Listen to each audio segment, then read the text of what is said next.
Quand l'épreuve ne te détruit pas, elle te prépare. Même quand la douleur parle fort, la fidélité de Dieu parle encore plus profondément. Il y a des saisons où l'âme marche avec des blessures invisibles.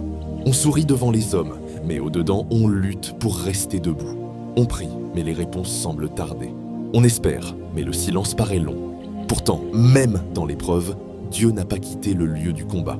La douleur peut secouer ta foi, mais elle ne doit pas éteindre ta confiance. Car l'épreuve n'est pas toujours le signe que Dieu t'a abandonné. Parfois, elle est le lieu où il te forme, te purifie, te fortifie et t'apprend à dépendre de lui plus profondément. Joseph a connu la trahison avant l'élévation. David a connu les cavernes avant le trône. Job a connu les pertes avant la restauration. Et Jésus, lui-même, a traversé la croix avant la gloire. Alors, ne confonds pas ton passage difficile avec ta destination finale. Ce que tu vis aujourd'hui peut être lourd, mais ce n'est pas plus grand que la fidélité de Dieu. Les larmes ne sont pas éternelles. Les nuits ne durent pas toujours. Et même quand tout semble fermé, le ciel reste ouvert pour celui qui s'attache au Seigneur.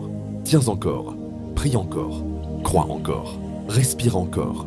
Dieu travaille parfois dans le silence, mais son silence n'est jamais une absence. L'Éternel est près de ceux qui ont le cœur brisé, et il sauve ceux qui ont l'esprit dans l'abattement. Psaume 34, 19. Que cette parole te relève. Ton épreuve ne sera pas ton tombeau. Elle peut devenir le témoignage vivant de la grâce de Dieu dans ta vie. Voilà un message pour ceux qui traversent la nuit, mais qui refusent de lâcher la main de Dieu.